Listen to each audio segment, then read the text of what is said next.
Les fêtes de fin d'année approchent et qui dit fête de fin d'année dit bien sûr les festins de Noël. Et souvent, il y a une petite voix qui peut aussi apparaître à ce moment-là qui te dit attention, tu vas tout gâcher. Si tu as déjà eu cette pensée, elle reste ici. Je vais tout simplement te partager des conseils pour passer cette période de fête, profiter pleinement, sans culpabilité et sans prendre de poids. Expert en transformation physique depuis plusieurs années, avec Flo, on a déjà accompagné plus d'une centaine de femmes à perdre du poids durablement et ça sans régime. Et les conseils qu'on va te partager, c'est tout simplement les conseils qu'on donne à nos coachés pour qu'elles profitent de cette période au maximum sans compromettre leurs résultats. Donc let's go. Le premier conseil, ça va être tout simplement de lâcher prise sur les repas de Noël. Pourquoi ? Parce qu'en fait, quand on cherche à perdre du poids, on est souvent dans le contrôle de ce qu'on va manger, de notre activité physique, etc. Et le risque, en fait, c'est d'arriver avec ça sur tes repas et juste de ne pas profiter. Sauf que si on prend un petit peu de recul et qu'on arrête d'avoir une vision court terme, on prend une vision long terme, on se rend compte que Noël, c'est quoi ? C'est 2 jours sur 365 jours. C'est quelques repas dans une semaine, dans un mois, dans une année. Et au final, ça n'a rien de significatif sur tout ce que tu as mis en place jusqu'à aujourd'hui ou sur ce que tu commences à mettre en place pour démarrer ta perte de poids ou sur ce que tu vas démarrer dans les prochains jours par exemple. Donc il faut juste se déstresser un petit peu quand on pense qu'en fait c'est 2 ou 3 repas qui vont absolument gâcher tous nos efforts, qui vont nous faire revenir des victoires et des victoires en arrière et tout simplement nous faire reprendre tous nos kilos. Donc juste changer de vision des choses et voir cette vision long terme. Noël, c'est un moment exceptionnel, c'est très peu de jours dans une année et c'est au final un moment hyper convivial. Vaut mieux profiter de ce moment-là sans trop se prendre la tête, lâcher prise et vraiment profiter en se disant qu'en fait ça n'aura pas un impact de fou sur nos efforts jusqu'à présent et sur tout ce qu'on a mis en place. Le deuxième conseil, ça va tout simplement être de mieux préparer ton avant Noël. On a tendance un petit peu en décembre de faire du tout ou rien. C'est soit comme je fais tout bien avant, il faut absolument que je fasse un Noël parfait, sinon mon mois aura servi à rien. Soit, je sais qu'il va y avoir Noël, que je vais faire des excès, donc tant qu'à faire, je laisse tout tomber pour ce mois-ci. Et en fait, on n'est pas obligé d'être dans l'un ou dans l'autre et on peut juste trouver son équilibre. Si on suit son plan, tout simplement, qui nous permet jusqu'à aujourd'hui de perdre du poids jusqu'au repas de Noël, on aura 85% du mois où on sera dans les conditions optimales pour perdre du poids. Et on aura peut-être 15% où on ne sera pas dans les conditions optimales. Qu'est-ce que ça va nous permettre tout simplement au final, sur le mois complet, de pouvoir perdre du poids. Donc en fait, Noël, ça arrive le 24. Ok ? Vous avez tout le mois qui précède pour juste mettre les actions en place pour avancer dans votre perte de poids. Continue ton rééquilibrage alimentaire, continue de manger au maximum des protéines, des légumes, de faire attention aux produits transformés. Évite tous les chocolats, toutes les petites choses qu'on va te proposer un petit peu pendant tout le mois de décembre et garde-toi tout ça pour profiter un maximum sur tes repas. Continue ton activité physique, tes séances, de bouger un maximum au quotidien et en fait, qu'est-ce que tu vas tout simplement te permettre d'avoir un certain équilibre entre tout l'avant Noël où tu vas être en déficit calorique et les quelques jours de Noël où tu vas être certainement en surplus et d'en fait faire en sorte que ton mois de décembre, t'es avancé. Au lieu de prendre du poids, tu stabilises ou tu perds du poids. Quand je parle de mieux se préparer avant les fêtes, par contre, ce que je n'entends pas là-dedans, d'accord, c'est pas de faire un régime hyper restrictif avant les fêtes où on va sauter des repas, on va manger des quantités minimes pour se dire, ça va, vu que je me restreins de fou, je vais pouvoir me lâcher à fond. Du tout, parce que ça nous met juste dans un cercle de frustration, craquage, etc. où on n'est ni dans une bonne relation à l'alimentation, ni dans une bonne relation à notre corps, on ne lui apporte pas ce qu'il faut, etc.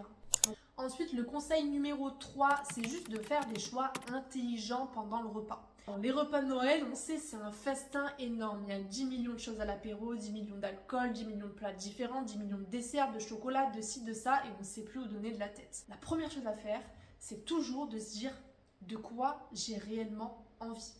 Parce qu'en fait, il y a tellement de choses à disposition. Comme on va nous proposer, on va manger un peu de ci, de ça, prendre tel verre. Au final, il y a peut-être des choses dont on n'a pas forcément réellement envie. S'il y a du pain sur la table, que le pain, c'est franchement pas mon kiff, surtout un repas de Noël, je prends pas le pain. Bref, juste se recentrer sur ce qu'on a vraiment envie, c'est la première chose à faire. La deuxième chose, ça va être de gérer les portions. À Noël, il n'est pas du tout question de se frustrer, de s'interdire quelque chose. Pas du tout. Par contre, qu'est-ce qu'on peut faire? Parce que c'est vrai que c'est souvent des aliments qui sont vachement caloriques, pour faire en sorte de quand même être aligné avec notre objectif et aussi de prendre soin de notre corps, de nos besoins, etc.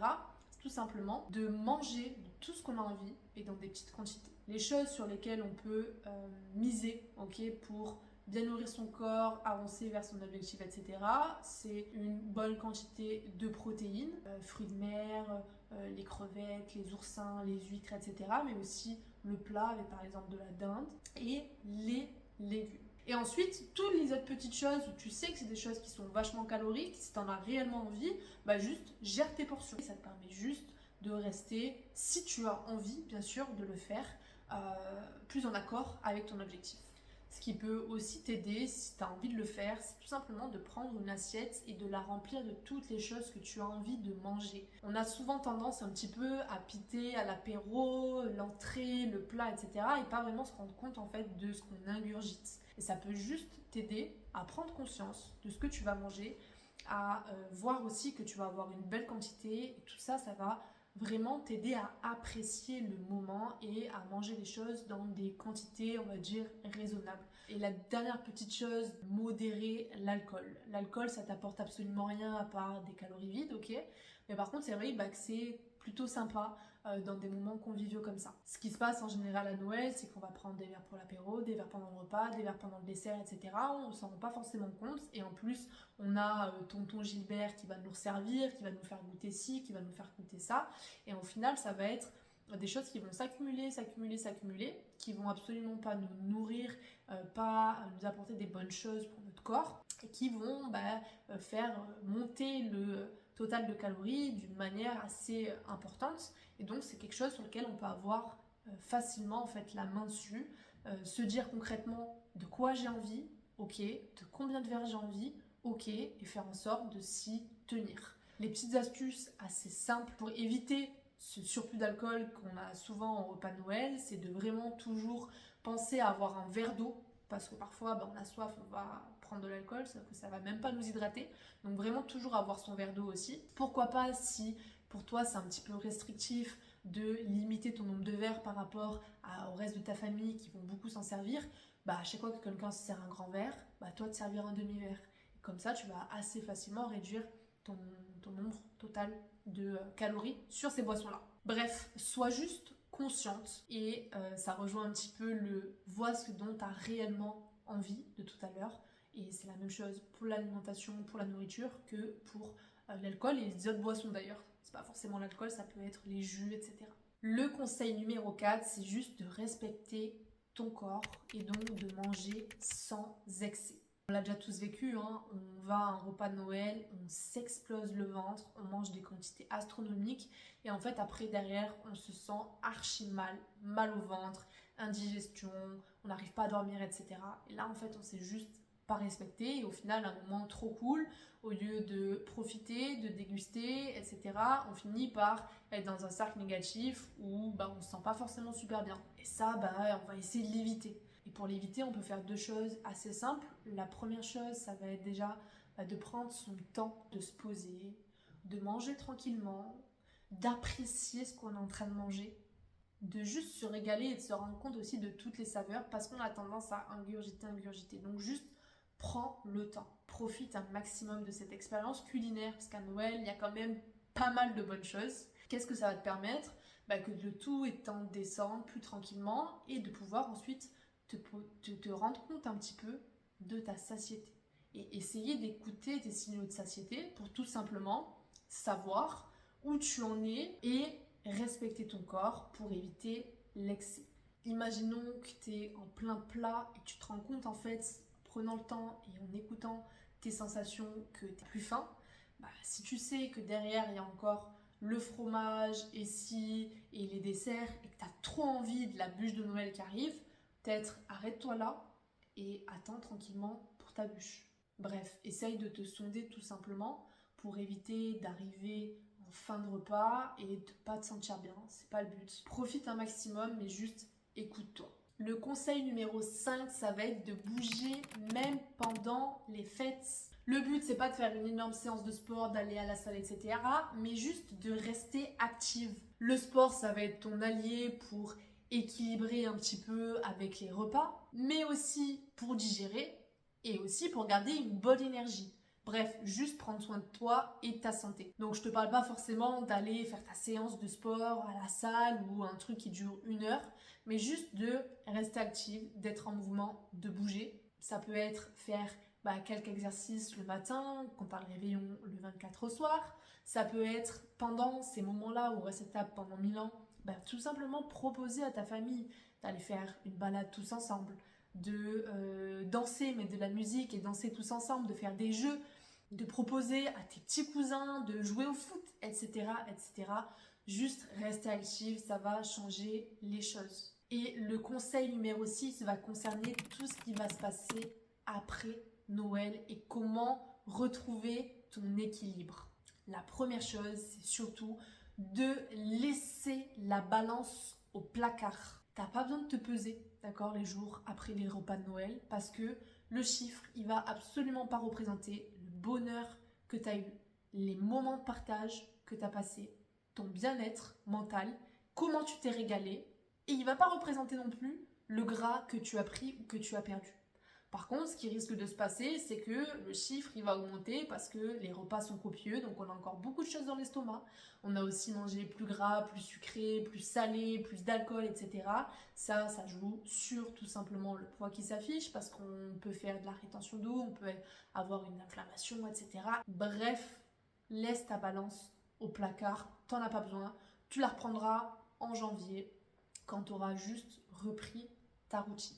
On dit non à la balance, mais on dit non également au régime après Noël, au détox et à toutes ces choses-là. Tu vois de quoi je veux parler. Après tes repas de fête, tu as juste à reprendre ta routine, tes habitudes, ce que tu avais mis en place avant Noël et qui te permettait de perdre du poids. Ça va te permettre d'éliminer le petit excès et de repartir tranquillement dans des bonnes habitudes, sans frustration, sans restriction, sans te punir parce que tu t'es fait plaisir à Noël et juste reprendre ton mode de vie qui t'a permis jusqu'à présent de perdre du poids, qui te permettra d'en perdre par la suite. Si jamais tu n'avais pas démarré et que tu veux démarrer juste après Noël, c'est pareil, ça va être le moment, pas de commencer un régime, pas d'acheter des pilules miracles ou de faire une détox, mais juste de commencer à mettre des actions qui vont être des gros leviers, qui vont te permettre d'être en bonne santé, d'améliorer ton alimentation, ton activité physique, et de mettre ça en place petit à petit pour en faire ton mode de vie, perdre du gras durablement et pas vivre l'effet yo-yo. Ce qui va être aussi important de se rappeler, c'est que c'est la constance qui fait la différence et pas des repas isolés. Le vrai secret, du coup, c'est quoi? C'est juste de reprendre tranquillement les choses. Voilà, tu as maintenant tous les conseils pour gérer ces repas de fête au mieux. Si tu as des demandes spécifiques, n'hésite pas à nous les mettre en commentaire, on t'y répondra avec plaisir. Si jamais tu vas aller un petit peu plus loin, tu sens que tu as besoin d'un plan précis et de soutien pour avancer dans ta transformation et dans ta perte de gras durable, je t'invite tout simplement à réserver un appel d'orientation avec nous. Pendant cet appel qui est 100% gratuit, on prendra un moment pour parler de toi, tes objectifs, des obstacles que tu peux rencontrer et on verra si on peut t'aider et ce sera avec un grand plaisir qu'on t'expliquera quel est le meilleur plan pour toi, que ce soit au niveau de l'alimentation ou de l'activité physique. Et puis si ça t'intéresse, on pourra te parler un petit peu de notre accompagnement. Clique sur le lien dans la description sous cette vidéo pour réserver un appel. Sinon, je te souhaite de très bonnes fêtes de Noël et je te dis à très vite. Ciao, ciao.